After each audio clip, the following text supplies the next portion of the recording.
Civils ఎవరైతే మెయిన్స్‌లో optional Telugu తీసుకుంటారో, వాళ్ళకి వేగంగా, సమర్థవంతంగా తెలుగు మీద ఇష్టం కలగటం. ఇష్టం కలగడం చాలా ముఖ్యమండి. ఇష్టం కలిగే నేపథ్యంలో తెలుగుని ఎందుకు తీసుకోవాలి అనే దానికంటే, తెలుగుని ఇష్టపడాలి అనే మాట చెప్తా. సివిల్ సర్వీస్‌లో ఎవరైతే తెలుగు ఆప్షనల్‌గా దాన్ని ఐచ్ఛికం అంటాం. ఐచ్ఛికం అంటే ఆప్షనల్. ఇష్టంగా తీసుకునేది. దాంట్లో భాగంగా చిన్న చిన్న కథల రూపంలోంచి అంటే వేగంగా నేర్చుకోవాలంటే 2, 3 రకాల మనుషులుంటారు. ఒకరు స్పీడ్‌గా నేర్చుకోవాలనుకుంటారు. వాళ్ళకి ఎంత గుర్తుంటుందో వాళ్ళకి తెలీదు. రెండవది బాగా స్లోగా నేర్చుకోవాలనుకుంటారు. వాళ్ళు లాంగ్ టర్మ్‌లో వాళ్ళకి సంబంధించి క్లిక్ అవుతారు. ఇక మూడో రకం వాళ్ళు యావరేజ్ స్పీడ్‌లో మెయింటైన్ చేస్తారు. వాళ్ళు క్లిక్ అవుతారు. అందువల్ల క్లిక్ అవ్వడంలో ఈ 3 రకాల క్యారెక్టర్స్ ఒక్కొక్కరు ఒక్కొక్క రకంగా రిసీవ్ చేసుకుంటారు. స్లోగా చెప్పడం వల్ల ముగ్గురు కూడా రిసీవ్ చేసుకునే అవకాశం ఉంది. ఆ నేపథ్యంలో మీకు సివిల్ సర్వీసెస్‌లో ఉన్న చిన్న చిన్న ఘట్టాలు మిమ్మల్ని ఆకర్షించడానికి, మీకు బాగా ఇష్టం కలగడానికి, సాహిత్యం మీద అభిరుచి కలగటానికి వాటిని చెప్పే ప్రయత్నం చేస్తాం. అందులో ప్రధానంగా పేపర్ 2లో ఉన్నటువంటి ఒక చిన్న అంశాన్ని తీసుకొని ఈరోజు మనకి డెమో లాగా చెప్పే ప్రయత్నం చేస్తాను. ఎల్‌టిఎక్స్ క్లాసెస్‌కి స్వాగతం. అందులో మీకు ప్రధానంగా గజేంద్ర మోక్ష ఘట్టం. ఏంటి భాగవతంలోకెళ్లారు అనుకోకండి. భాగవతం అంటే ఏమిటి? భగవద్దత్తం భాగవతం. భాగవతం ఎలా వచ్చిందట? భగవంతుని చేత దత్తం ఇవ్వబడింది. అంటే భగవంతుడే ఇచ్చాడు కాబట్టి దాన్ని భాగవతం అన్నారట. భాగవతం ఎప్పుడూ కూడా ఏం చెప్తుంది? దాంట్లో ఉన్న ప్రధాన అంశాలేమిటి? కథలాగా చెప్తాం. విపరీతంగా మనం దాంట్లోకేమి వెళ్లి ఇబ్బంది పడవలసిన అవసరం లేదు. ఎప్పుడైనా సరే భాగవతంలో ఉన్న ప్రధానమైన అంశాలేమిటి? వాటిని ఎలా మనం అర్థం చేసుకోవాలి? ఈ నేపథ్యంలో మనం చూద్దాం. అందులో తెలుగు సాహిత్యానికి సంబంధించిన పేపర్ 1లో పార్ట్ బిలో సాహిత్య చరిత్ర ఉంటుంది. అందులో శ్రీనాథ యోగం ఉంటుంది. ఆ శ్రీనాథ యోగానికి సంబంధించిన విషయాన్ని మనం చూద్దాం. దాన్ని ఎలా అర్థం చేసుకోవాలి? ఏ రకంగా దాన్ని తెలుసుకోవాలో చూసే ప్రయత్నం చేద్దాం.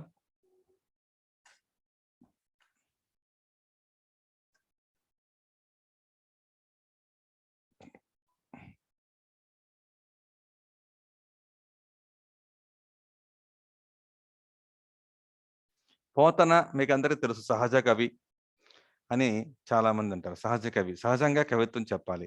సహజంగా కవిత్వం చెప్పాలంటే వాళ్ళకి ఏముండాలి? సహజమైన పాండిత్యం కూడా ఉండాలి. సహజమైన పాండిత్యం ఉన్న నేపథ్యంలో ఒక కవి ఎలా తన కావ్యాన్ని మలుచుకుంటాడు? అందులోంచి మనం ఏం తెలుసుకోవాలి? ఒక సాహిత్య విద్యార్థిగా, సివిల్స్ యాస్పిరెంట్‌గా ఏ అంశాలు మనం చూడాలనేది మనం చూద్దాం. ఇక కథాంశంలోకెళ్దామా? కథ ఏమిటి? మనం ఏం చెప్పుకున్నాం? కథ. ఏ కథ కావాలి మనకి? కథ అన్నప్పుడు పొట్టలో చుక్కుంటుంది. గజేంద్ర మోక్ష ఘట్టం. గజేంద్ర మోక్షం. గజేంద్ర మోక్షం. గజ, ఇంద్ర, మోక్షం. గజము అంటే ఏమిటి? గజం అంటే ఏనుగు. ఇంద్ర అంటే ఇంద్రుడు అని అర్థం ఉంది కానీ ఇక్కడ శ్రేష్టము అని అర్థం. మోక్షం అంటే ఏమిటి? మోక్షం అనే దానికి విడవటం. విడవటం అంటే ఏమిటి విడిచిందిది? ప్రాణాలు విడిచింది, అహంకారాన్ని విడిచింది. కథలో మనకెళ్ళినప్పుడు చెప్తాం. శ్రేష్టం అంటే మనం ద బెస్ట్ అంటాం కదా! ద బెస్ట్ ఎప్పుడవుతుంది? వ్యక్తిత్వాన్ని డెవలప్ చేసుకునే దిశలో భాగవతంలోంచి భాగవతంలోంచి ఒక ఘట్టాన్ని మనం తీసుకున్నాం. దాంట్లో గజేంద్ర మోక్ష ఘట్టం నేపథ్యంలో ఎలా ఉండాలి? ఎలా తెలుసుకోవాలనేది కథ మీకు తెలుసు. క్షీరసాగర మధ్యంలో త్రికూట పర్వతం ఉంది. ఆ పర్వతానికి 3 శిఖరాలున్నాయి. అది బంగారంతోను, ఇంకో శిఖరం ఇనుముతోని, ఇంకో శిఖరం వెండితోని ఉన్నాయి. అక్కడ అనేక రకాల కిన్నెరలు, కింపురుషులు, అనేక రకాల జనాలు, పక్షులు అన్ని రకాల వ్యవహారాలతో జనాలంటే వాళ్ళందరూ దేవతా జనం విహరిస్తూ ఉంటారు. దాంతో పాటు అడవి దున్నలు, ఖడ్గమృగాలు, ఏనుగులు, ఎలుగుబంట్లు, అనేక క్రూర మృగాలు కూడా ఉన్నాయి. అలా ఉన్న ఆ అడవిలో అంటే త్రికూట పర్వతం దగ్గర ఉండేటువంటి అడవిలో ఏనుగులున్నాయి. మనకు కావాల్సిన దగ్గరికొచ్చేద్దాం. ఏనుగులున్నాయి. ఏనుగు ఎప్పుడు కూడా ఒక్కటే వెళ్ళదండి. ఏనుగులు గుంపుగా వెళ్తుంది. ఏనుగులు ఎప్పుడు కూడా గుంపుగా వెళ్తాయి. ఆ గుంపులోని ఒక ఏనుగు ఖచ్చితంగా మగది ఉంటుంది. చిన్నవి, మగవి కూడా ఉండొచ్చు. కానీ ఎక్కువగా ఎక్కువ మగవి ఉండవు. తక్కువ మగవి, ఎక్కువ ఆడవే ఉంటాయి.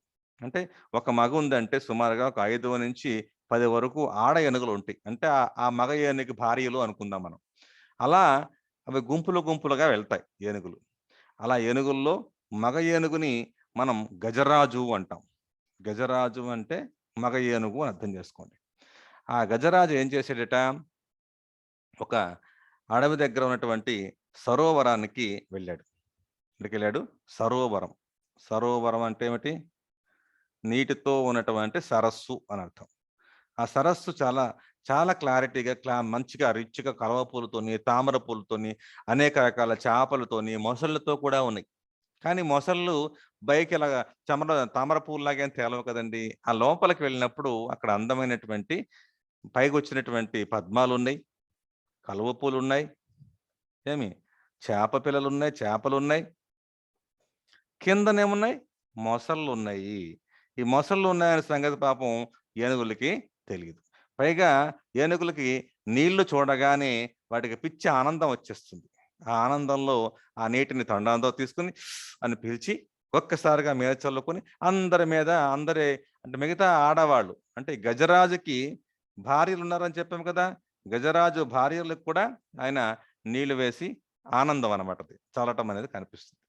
అలా నీళ్ళను మొత్తం క్లియర్‌గా, స్వచ్ఛంగా ఉన్నటువంటి నీళ్ళన్నీ కూడా బురదలుగా అయిపోయే పరిస్థితిలోకి ఈ ఏనుగులు, ఈ ఆడ ఏనుగులు మగదాని మీద, మగ ఏనుగులేమో ఆడదాని మీద అలా చల్లుకుంటూ ఉంటే, ఆ లోపల ఉన్నటువంటి మొసలి ఒకటి లేచింది.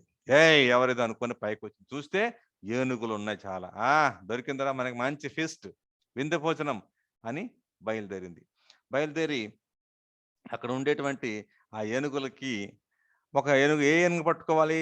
ఏ ఏనుగైతే ముందు దాని దగ్గరగా దొరికిందో, ఆ దగ్గరగా దొరికింది ఆ మగ ఏనుగు. మగ ఏనుగు కాళ్ళు దొరికింది. గట్టిగా పట్టుకుంది. పట్టుకుంటే మరి అది స్థాన బలం కదా! ఏనుగు ఎప్పుడూ కూడా బయట బలంగానే ఉంటుంది ఒడ్డు మీద. నీటిలో ఉన్నప్పుడు మొసలికి బలం. ఏమి? అందువల్ల నీటిలో ఉంటే దానికి పట్టు దొరుకుతుంది. బురదలో కూడా అది గట్టిగా పట్టుకోగలదు. అదే ఒడ్డు మీద అయితే ఏనుగు పట్టుకోగలదు. కానీ బురద కాబట్టి దిగిపోతూ ఉంటుంది. అందులోంచి దాన్ని యుద్ధం చేయాలి. దాన్ని అలరపెట్టాలి అంటే అది దొరకకుండా దాన్ని గట్టిగా పట్టుకోవడం వల్ల దాన్ని గట్టిగా లాగినా అదేమీ చేయలేకపోతుంది. అలాంటి సమయంలో ఒక అందమైనటువంటి పద్యం చెప్పాడు చూద్దాం. కరితిరుగుచు చూడండి ఇది బాగా గమ్మత్తైన పద్యం. కరిదిగుచు మకరి సరసికి కరెదెగుచు కరెదెగుచు మకరి సరసికి గరిదరికిని మకరి దిగుచు కర కర కరి బెరయన్ గరికి మకరి మకరికి కరి భరమనుచును భరమనుచును నతల కోతల భటుదరుదు పడన్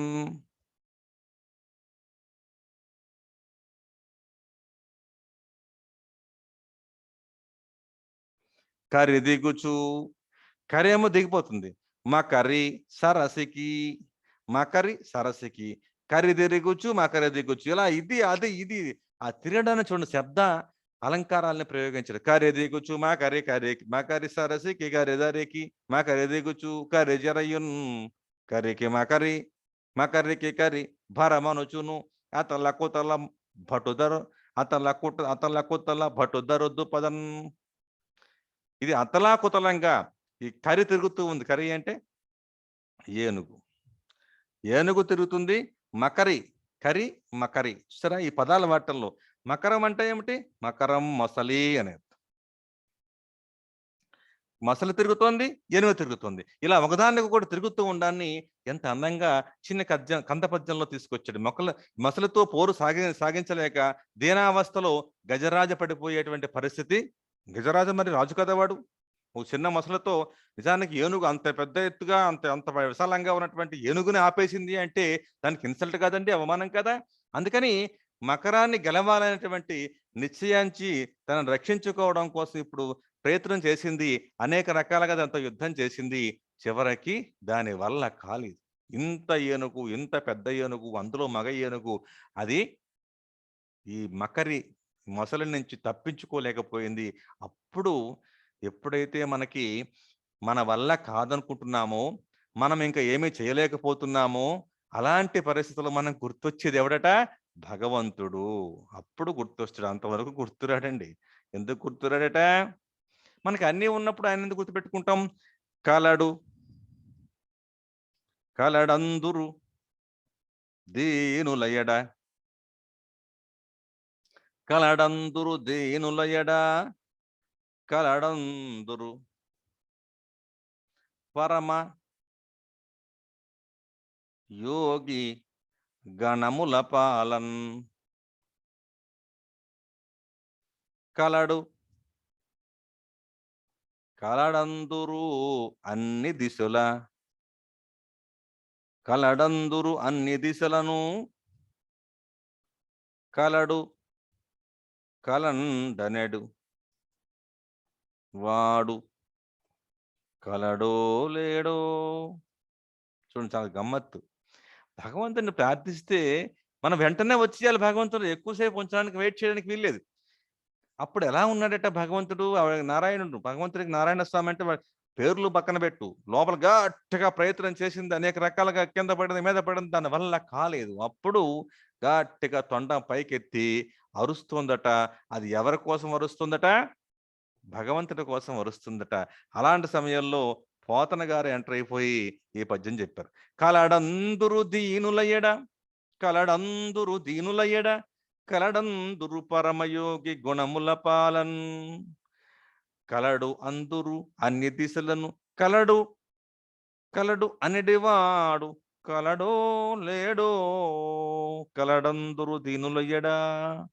భగవంతుడు దీనుల ఎడ ఎవరైతే దైన్యంతో బాధతో ఉంటారో వాళ్ళ పక్షానికి వస్తాడట భగవంతుడు అంటే. కలడందురు పరమయోగి గణముల పాలన్ పరమయోగులు శ్రేష్టమైనటువంటి యోగుల యొక్క సమూహము, గణము అంటే సమూహము, ఆ సమూహంలోకి ఆయన వస్తాడు అని చెప్పేసి అందరూ అంటూ ఉంటారు.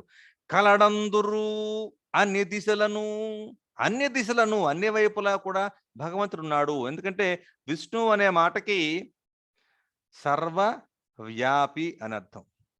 సర్వవ్యాపి అన్ని చోట్ల ఉండేవాడు. విష్ణువు అంటే సర్వాత్మ సర్వ కాలాల్లోని సర్వ ప్రదేశాల్లోని అన్ని చోట్ల ఉండేవాడు కాబట్టి విష్ణువు అనే మాట వాడు. విష్ణువు అంటేనే వ్యాపకుడు అని అర్థం.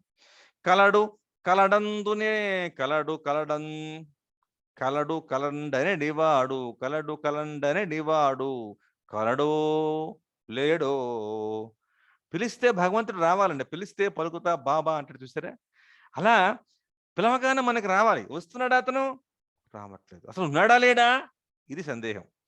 అంటే భక్తుడికి ఎప్పుడూ కూడా భగవంతుడు అందుబాటులో ఉండాలి అనుకుంటాడు. ఎప్పుడు అందుబాటులో ఉంటాడో పిలవాలి. ఎలా పిలవాలి? నీవే తప్ప ఇతఃపరం బెరుగన్ అని పిలవాలి. నువ్వు తప్ప నాకు ఇంకెవడో దిక్కులేడురా అన్నప్పుడు వస్తాడు. అంతేగాని నా బలం ఉందో నేను చూసుకుంటాను పారా అని చెప్తే దగ్గరికి కూడా రాడట.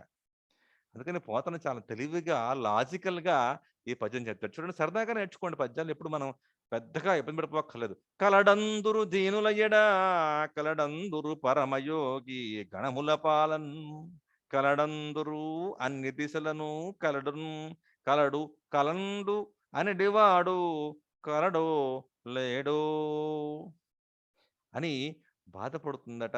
ఆ ఏనుగు ఎలా బాధపడుతుందో ఆ బాధను చూసినటువంటి వ్యక్తి ఎవరు? మనకున్న పోతన. పోతన ఇప్పుడు భగవంతుడు ఉన్నాడో లేడో సందేహం ఉన్నప్పుడు ఏం చేయాలి? రావాలి గదా! ఎలా వస్తాడు భగవంతుడు? మనం పిలవగానే వచ్చేస్తాడా? ఆయనకి ఎన్ని పనులుంటాయో?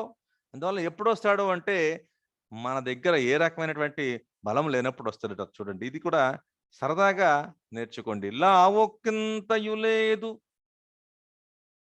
ధైర్యము విలోలంబయ్యే ప్రాణంబుల్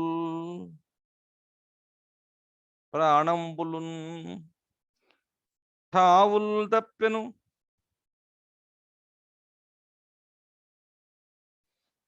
మూర్ఛ వచ్చే తనువున్ డస్సిన్ శ్రమంబయ్యడిన్ నీవే తప్ప నితఃపరం బెరుగన్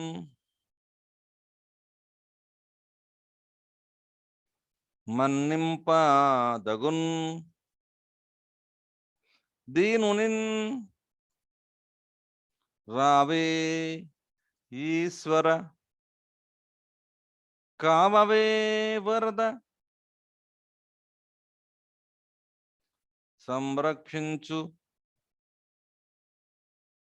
భద్రాత్మక.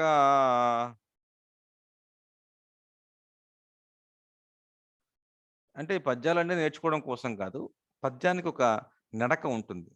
ఎప్పుడైతే ఏనుగు తన బలాన్ని మొత్తం లావొక్కింతయు లేదు ధైర్యము, ఇంత లావుగా, లావు అంటే విపరీతము ఎక్కువ అని అర్థం, ఇంత ధైర్యము పోయింది. విలోలంబయ్యే ధైర్యము విలోలంబయ్యే, లావొక్కింతయులు, ఇంత లావు నాకు ధైర్యం అంత లావుగా ఉన్న నాకు ఆ లావు పోయింది, బలం పోయింది. ధైర్యము విలోలంబయ్యే ధైర్యము పోయింది. మరి ఏమిటైపోయింది చివరికి? ప్రాణముల్ ఠావుల్ దప్పెను. ఠావులు అంటే మార్గాలు, ఠావులు అంటే ఏమిటి? మార్గాలు, మార్గాలు తప్పే. మూర్ఛ వచ్చెన్, మూర్ఛపోయే పరిస్థితి వచ్చింది. తన డస్సెన్, నా శరీరం మొత్తం డస్సుట అంటే అలసిపోయింది. శ్రమంబయ్యడన్, ఇంకా నాకు కష్టంగా ఉంది. అప్పుడు నీవే తప్ప ఇతఃపరం బెరుగన్, నువ్వు తప్ప నాకు ఇంకొక పద్ధతి తెలియదు. మన్నింపన్ దీనుని, నువ్వు నా తప్పులేమని ఉంటే మన్నించవయ్యా. దీనుని, నేను దీనుణ్ణి, నాకు ఇంకే రకమైనటువంటి సోర్స్ లేదు, నువ్వే నన్ను రక్షించాలి. రావే ఈశ్వర కామవే వరద సంరక్షించు భద్రాత్మక, సంరక్షించు, నన్ను నువ్వే రక్షించాలి. రావే, రావే అనేది ఇక్కడ చూడండి, జెండర్ చూడండి. రావే అంటే ఎవరిని పిలుస్తాం? లేడీని పిలుస్తాం. ఈశ్వర జంటని పిలుస్తున్నాడు. కావవే మరి లేడీ. వరద, వరద అంటే వరములను దా ఇచ్చువాడు. భద్రాత్మక అంటే ఆడ మగ అనే తేడా లేకుండా ఉండేటువంటి వాడు, అంటే ఏ రకమైన జెండర్కి లొంగనటువంటి వాడు, నువ్వు తప్ప ఇంకెవరో దిక్కులేరో అన్నప్పుడు వచ్చేవాడు, అటువంటి వాడిని నేను రమణమంటున్నాను అంటాడు. ఇది ఈ పోతన భక్తి భావనలో. నిజానికి భగవంతుడు అనేవాడు జంట లేడీయా అనుకుంటే లేడీ కాదు, జంటు కాదు, రెండింటికి భిన్నమైనటువంటి వ్యక్తిత్వం ఉన్నవాడు అని మనం అర్థం చేసుకోవాలి. అలా మొరపెట్టుకున్నప్పుడు ఇప్పుడు విష్ణుమూర్తి ఎలా ఉన్నాడట? విష్ణుమూర్తి రెడీగా ఉన్నాడా? ఆయన ఏం రెడీగా లేడు, ఆయన చాలా బిజీగా ఉంటాడు ఎప్పుడు పడితే అప్పుడు. అలాంటి బిజీగా ఉన్నవాడు ఆ రోజు ఏం చేశాడట? అమ్మవారేమో కాళ్ళు పడుతున్నారట, లక్ష్మీదేవి అమ్మవారు కాళ్ళ పడుతుంటే అయ్యగారేమో శశపాన్ప మీద పడుకున్నాడట. పండుకుని లక్ష్మీదేవతో సరస సల్లాపాలు ఆడుతున్న సమయంలో ఈ గజరాజు ఏ మడుగుల్లో, ఏ సరోవరంలో ఇబ్బంది పడుతూ ఉన్నటువంటి, ఏడుస్తూ బాధపడుతూ రక్షించమని ప్రాధేయపడుతున్నటువంటి ఆర్తనాదం ఏదైతే ఉందో అది పాహి పాహి, రక్షించు రక్షించు అని వినబడిందట. అక్కడ ఎక్కడున్నాడు ఆయన? అక్కడెక్కడో విష్ణు లోకంలో ఉన్నటువంటి వ్యక్తికి వినబడిందట. అప్పుడు మరి ఏం చేయాలి ఆయన? గమ్మత్తు ఏమిటంటే ఈ పద్యాలన్నీ కూడా కంఠస్థ పెట్టేయాలని కాదండి, పద్యాలలో ఒక మాధుర్యం ఉంటుంది, దాన్ని గమనించండి. అది ఇష్టంగా నేర్చుకోండి, నేర్చుకుంటే దానికోసం కష్టపడిపోయితే నేర్చుకోక్కర్లేదు. సిరికిన్ చెప్పడు శంఖ చక్ర యుగమున్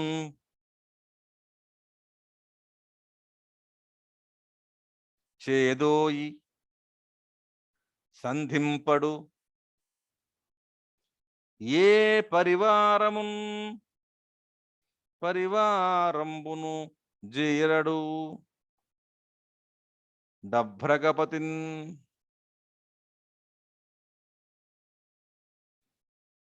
పర్నింపడాకర్ణికాంత అంతర ధమ్మిల్లము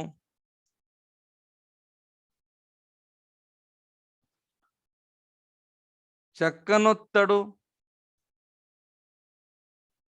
వివాద పురోత్థిత శ్రీ కుచో పరిచేలాంచలమైన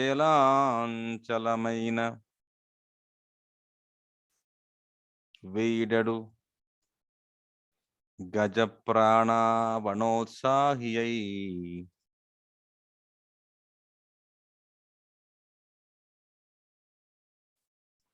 సరదాగా, ఎందుకంటే సిరికిన్ చెప్పడు, సిరి అంటే లక్ష్మీదేవి, సిరికిన్ చెప్పడు శంఖ చక్ర యుగమున్, శంఖాలు చక్రాలు. ఎందుకంటే కిందన ఎక్కడో భూలోకంలో ఉంటే ఆయన ఎక్కడో పైన ఉన్నటువంటి బ్రహ్మగారి లోకానికి దగ్గరగా ఉన్నటువంటి విష్ణు లోకంలో ఉన్నాడు. ఏమి అక్కడ ఉన్నటువంటి అతనికి ఈ అర్తనాదం వినబడిందట. పాహి పాహి అని వినబడితే ఆయన ఏం చేయాలి? మహాలక్ష్మి ఏమో అక్కడ అనేక రకాలుగా సహస్రలాపలాడుతున్న సమయంలో ఈ మాట వినబడింది. అలా వినబడినప్పుడు ఈయన శంఖ చక్ర యుగమున్, శంఖం గాని చక్రం గాని, యుగము అంటే రెండు గాని ముంజేయి ఆ రెండింటిని ముంచేదోయ్, శంఖ చక్ర యుగమున్ చేదోయి ముంచేదోయి సంధింపడు, దాన్ని తీసుకోడు. పరివారంబును జీరడు, పరివారమును జీరుట అంటే పిలుచుట, జీరుట అంటే ఏమిటి? పిలుచుట. ఏ పరివారాన్ని పిలవటం లేదు. అభ్రగపతిన్ మన్నింపడు, అభ్రగ అంటే ఏమిటి? అభ్రము అంటే మేఘము, అభ్రము అంటే ఏమిటి? మేఘము. అభ్రగపతి అంటే మేఘంలో ప్రయాణం చేసేటువంటి గరుత్మంతుడిని కూడా ఆయన పిలవట్లేదు. ఎందుకు గరుత్మంతుని పిలవాలి? గరుత్మంతుడు కదా వాహనం తీసుకెళ్ళడానికి. ఇక పన్నింపడు, అభ్రగపతిని పన్నింపడు, వాటిని కూడా తీసుకెళ్ళడానికి ఆజ్ఞాపించడు. ఆకర్ణిక అంతర, ఇలా జుత్తు ఇలా ముందుకి కర్ణము అంటే చెవి, ఇక్కడ వరకు ధమ్మెల ఉంగరాలు జుత్తు అయింది, కర్లింగ హెయిర్ అనమాట. అది పైకి చెక్కనొత్తడు, పైకి ఇలా అనుకోవాలి, అలా అనుకోడు. వివాద ప్రోద్ధిత, వాళ్ళిద్దరూ ఏదో ఒక చిన్న తగాదా పడుతున్నారు. వివాదం అంటే తగాదా. ప్రోద్ధిత అంటే పట్టుకున్నటువంటి శ్రీ కుచో పరిచయలాంచలమైన ఆమె చెంగు పట్టుకున్నాడు. ఎవరు? లక్ష్మీదేవి చెంగు పట్టుకుంది. దాన్ని పరిచయలాంచలమైన వీడడు, దాన్ని పట్టుకుని వదలడు. ఎందుకట? గజప్రాణ అవనౌత్సాహ్యై, గజప్రాణాన్ని రక్షించడం అనేటువంటి ఉత్సాహం కలవాడై, అవనము వాడు యుద్ధం చేస్తున్నప్పుడు, వాడి ఉత్సాహం కోసం వాడిని పట్టుకున్నప్పుడు దాన్ని వదలకుండా ఆయన బయలుదేరిపోయేటట. ఎవరు? శ్రీ మహావిష్ణువు. కింద ఉన్నటువంటి ఆ గజేంద్రుడి యొక్క ఆర్తనాదాన్ని విని వచ్చేది ఆర్తత్రాణ పరాయణత్వం. ఆర్త అంటే రక్షించడము, ఆర్త అంటే ఆర్తుల్ని, త్రాణ పరాయణత్వం, ఆర్తులను త్రాణ రక్షించడంలో పరాయణత్వం కలవాడు, నియమం కలవాడు. అందుకని ఆర్తత్రణ పరాయణుడు అని విష్ణుమూర్తికి పేరు. సిరికిన్ చెప్పడు శంఖ చక్ర యుగమున్ చేదోయి సంధింపడు, ఏ పరివారమున్ చీరడు, పరివారాన్ని ఎవరిని పిలవడు. అభ్రగపతిన్ మన్నింపడు, వాడిని కూడా రమ్మట్లేదు. ఆకర్ణిక అంతరధమిల్లము చెక్కనొత్తడు, వివాద ప్రోథిత శ్రీకుచ కుచోపరిచేలాంచలమైన వీడడు గజప్రాణావనోత్సాహియై. అందుకని భగవత్ తత్వం ఇలా ఉంటుంది. ఎంత బాగా మనం అర్థం చేసుకోవాలంటే, మనకి ఏది ఎలిజిబిలిటీ ఉంటుందో అది మనకి ఇచ్చి తీరుతాడు, ఏది ఎలిజిబిలిటీ లేదో దాన్ని మనకి ఇచ్చే అవకాశం లేదు. ఇది ఎలా తెలుస్తుంది అంటే, మనం చేసిన ప్రయత్నాల వల్ల సాధనంబున పనులు సమకూరు ధరలోన అంటాడు. ఏదైతే సాధన చేస్తామో, ఎంత బాగా సాధన చేస్తామో దానివల్ల ఆ పనులు మనకు చేకూరుతాయి. అది చాలా ముఖ్యమైనటువంటి విషయం. అందువల్ల అంత గజేంద్రుడు అలా అనేక రకాలుగా, ఇదే మనకి భారతంలో కూడా కనిపిస్తుంది. ద్రౌపదీదేవి వస్త్రాలు లాగుతున్నటువంటి దుశ్శాసనుడు వస్త్రాలు లాగేస్తూ ఉంటాడు. ఆవిడ మొరపెడుతుంది. భర్తలు చూస్తే చేతకన్న వాళ్ళకి ఎదురుగా నిలబడతారు. సభా మండపం అది, చాలా మంది ప్రొపరేటర్లు ఉన్నారు, పెద్దలందరూ ఉన్నారు. అలాంటి వాళ్ళు పైగా ఆమె డేట్ పీరియడ్‌లో ఉంది. అయినా సరే వాడు వినే పరిస్థితి లేదు. లాగుతూనే ఉన్నాడు. అప్పుడు అంటుంది, కృష్ణ ద్వారకామయ రావయ్య అంటుంది. ద్వారకామయ అంటే ఈవిడ అయోధ్యలో ఉంది. ద్వారకా చివరి మహారాష్ట్ర దగ్గర ఏడో గుజరాత్ దగ్గర ఉంది. అక్కడి నుంచి రావాలంటే టైం పడుతుంది కదండీ! ఆయన రాడు. అప్పుడు ఆమె కూడా ప్రతి చోట ఉన్నటువంటి కృష్ణ పరమాత్మ రావయ్య అంటే ప్రతి చోట ఉన్నవాడు కాబట్టి రావడం ఈజీ కదా! వెంటనే రక్షిస్తాడట. సరే, భగవంతుడు రక్షించడానికి, మనం రక్షణ పొందడానికి మనం ప్రార్థించే ఆ స్పష్టతని మనం పొంది ఉండాలి. అలా పొందినప్పుడు మాత్రమే భగవంతుడు మనల్ని రక్షిస్తాడనేటువంటి విషయానికి మనం గుర్తుపెట్టుకోవాలి. సరే, ఈయన వచ్చాడు. ఆ సరోవరం మధ్యలో ఒక సుదర్శన చక్రాన్ని తీసుకొని టక్‌మని ఆ మొసలిని ఖండించాడు విష్ణు చక్రంతో. కాబట్టి అదేమో ఆ కరిని మొసలేమో పైకెళ్ళిపోయింది. పాంచజన్యం తర్వాత ఏమైందంటే ఆ శబ్దానికి పాంచజన్యం యొక్క శబ్దం హృదయ విదారకంగా, సజ్జనులకు ఉల్లాసంగా 2 రకాలుగా కనిపిస్తుందట. పాంచజన్యమేమో శత్రువులకేమో భయంకరంగాను, మంచి వాళ్ళకేమో అది చాలా మెలోడియస్ గాను వినిపించేటువంటి ఆ శంఖధ్వని. అలాంటి శంఖము పాంచజన్యం అనేది విష్ణుమూర్తి దగ్గర ఉంది. సరే, మకర్రాజు అనేవాడు దేవలుడు అనేటువంటి ఈ మకరం ఎవడనుంట, మకరం అంటే ఏమిటి? మొసలనుకున్నాం గదా! ఈ మకరం అనేవాడు ఒక గంధర్వుడట. వాడి పేరు గంధర్వుడి పేరు హూ హూ అనేటువంటి వాడు. వీడు గంధర్వుడు. వీడు మకరంగా శపించాడు. దేవలుడు అనేటువంటి ముని శాపం వల్ల వాడు మకరం అయిపోయాడు. తర్వాత వాడు పరమేశ్వరుని యొక్క కరుణ వల్ల మళ్ళీ మామూలుగా గంధర్వుడిగా మారాడు. అయితే ఇక్కడ ఏనుగు ఎవరు అట? అగస్త్యముని, అగస్త్య మహర్షి అంటాం కదా. అగస్త్యుడు అనే అతను అగస్త్యుడిని ఇంద్ర జమునుడు అనేటువంటి ఒక రాజు అగస్త్యుని ఉదాసీనంగా చూడటం వల్ల ఏనుగు జన్మం ఎత్తి, అంటే మహర్షులకి గౌరవించాలి, గౌరవించకపోతే వాళ్ళు శపించాలి. అలా శపించడం వల్ల వాడు నానా బాధలు పొంది తర్వాత ఏనుగు రూపంలోకి వచ్చి భగవంతుని యొక్క అనుగ్రహంతో వాడు మోక్షాన్ని పొందాడు. కాబట్టి ఇక్కడ ఏనుగును రక్షించాడా లేదా మకరానికి రక్షించాడా అంటే ఇద్దరిని రక్షించాడు. నిజంగా మకరం అనేది తన భక్తుణ్ణి అయినటువంటి ఏనుగుని పట్టుకోవటం వల్ల దాన్ని చంపాడు. ఆ రకంగా మకరం నుంచి ఏనుగు రక్షించాడు. కానీ భగవంతుని యొక్క దివ్యమైనటువంటి సుదర్శన చక్ర తాకిడికి ఇది కూడా పునీతమైపోయి ఊహు అనే గంధర్వుడిగా మారిపోయింది. ఇది భగవత్ తత్వం తాలూకా గుర్తింపు.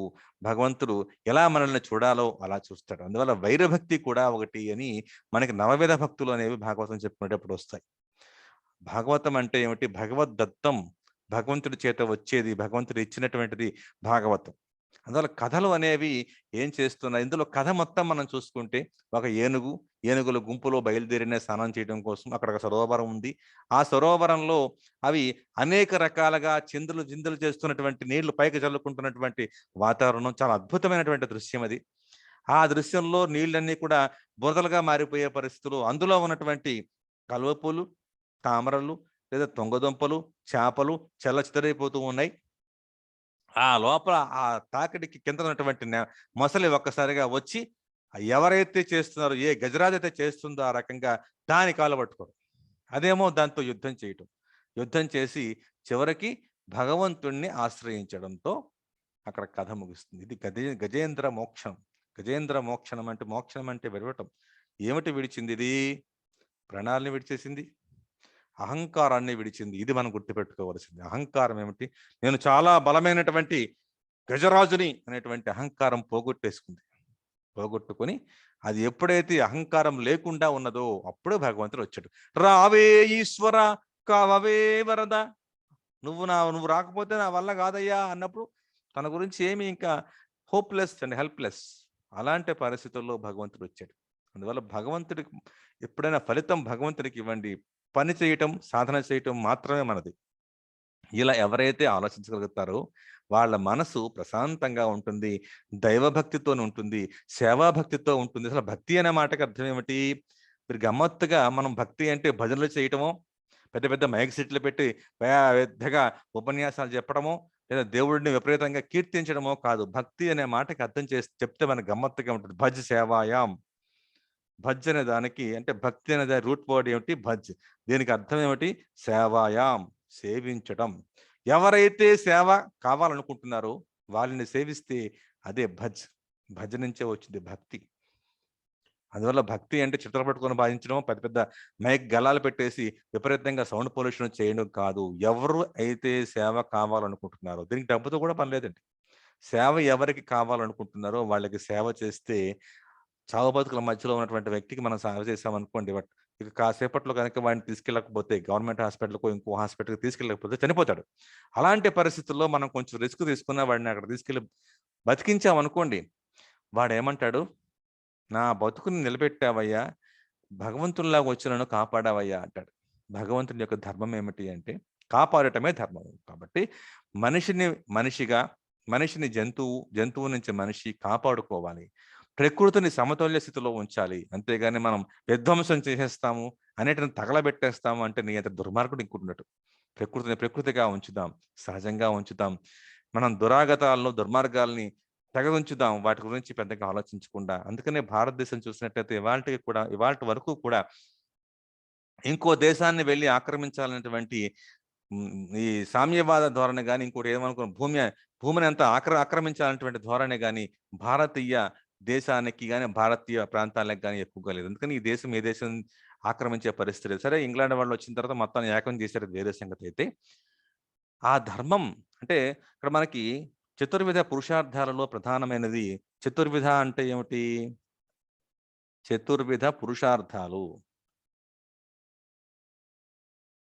చతుర్విధ 4 రకాలైన పురుషార్థాలు. అవి ఏవైతే పురుషము అంటే పౌరుషము గల అని అర్థం. ఏవి పురుషార్థాలట? ఇది తరచుగా వస్తూ ఉంటాయి. ధర్మ, అర్థ, కామ, మోక్ష. ధర్మబద్ధంగా ఉండటం. దాంతోనే అర్థాన్ని సంపాదించాలి. దీంతోనే కోరికలను తీర్చుకోవాలి. కోరికలు తీర్చుకున్న తర్వాత అర్థకామాల్ని వదిలేస్తే ధర్మమే మోక్షంగా మారుతుంది. మోక్షం అంటే వదిలేయడం. ఏమిటి వదిలేయాలి? అర్థకామాల్ని వదిలేస్తే మిగిలింది మోక్షం. ఈ మోక్షానికి మన భారతీయుడు గాని, భారతీయ సనాతన ధర్మం గాని ఏం చెప్తుంది నాయనా అంటే, నువ్వు మనిషిగా పుట్టడం అనేది నువ్వు అనేక రకాల జన్మల యొక్క పుణ్యఫలం. దానివల్ల నువ్వు మనిషిగా పుట్టావు. మనిషిగా పుట్టినప్పుడు నువ్వేం చేయాలి? ధర్మాన్ని పట్టుకుంటే నువ్వు మోక్షంలోకి వెళ్ళిపోతావు. మోక్షం అంటే ఏమిటి? పరమాత్మలోకి లీనం చేయడం. ఆత్మ పరమాత్మలోకి లీనం చేయటమే మోక్షం. కలవటం. అందువల్ల ఇది ఉత్కృష్టమైనటువంటి కథ. ఒక గజేంద్ర మోక్షంలో అహంకార రాహిత్యం, అహంకారం లేకుండా చేయగలిగేటువంటి వ్యక్తిత్వం తయారు చేసుకోవాలి. ఒక సివిల్ సర్వెంట్స్ ఎవరైతే ఉన్నారో వాళ్ళని చూడండి. ఎప్పుడూ వాళ్ళు బిజీగా ఉంటారు. నిజానికి బిజీ అనేది వాళ్ళకి అలవాటైపోతుంది. అంతేగాని ఒత్తిడి, విపరీతంగా వాళ్ళేదంటారు వీళ్ళు అలాంటివేవి ఉండకూడదు. ప్రశాంతమైన చిత్తంతో, ప్రశాంతమైన మనసుతో, నవ్వుతూ, ఆనందంగా, ఆసక్తితో జీవితాన్ని సాగించాలి. అంతేగాని ఎప్పుడు ఒత్తిడి వచ్చినా నాకు భగవంతుడున్నాడు రక్షకుడు అని చెప్పేసి భావించాలి. భగవంతుడి మీదే మనం పని చేసి వదిలేయాలి తప్ప, పని చేయకుండా భగవంతుడి మీద నువ్వు వేసేస్తుంటే ఆయనే కాపాడ్డు. అది గజేంద్ర మోక్ష ఘట్టంలో ప్రధానమైన అంశాలు. అట్లాగే మనకి ఈ సోమవారం నుంచి 5:30-6:30 ఒక గంట వరకు రోజు క్లాసెస్ ఉంటాయి. తెలుగు మెయిన్స్‌లో ఎవరైతే ఆప్షనల్‌గా తీసుకోవాలనుకుంటున్నారో వాళ్ళందరూ కూడా ఎల్‌టిఎక్స్ సంప్రదించి మరిన్ని కథలతో హాయిగా, సరదాగా మొత్తం విషయాన్ని నేర్చుకుంటూ యూపీఎస్‌లో మంచి మార్కులు సంపాదించడానికి తెలుగులో మంచి మార్క్స్ తెలుగులో మంచి మార్కులు సంపాదించడానికి మేము సిద్ధంగా ఉన్నాం. మీరు సిద్ధంగా ఉంటే జాయిన్ అవ్వండి.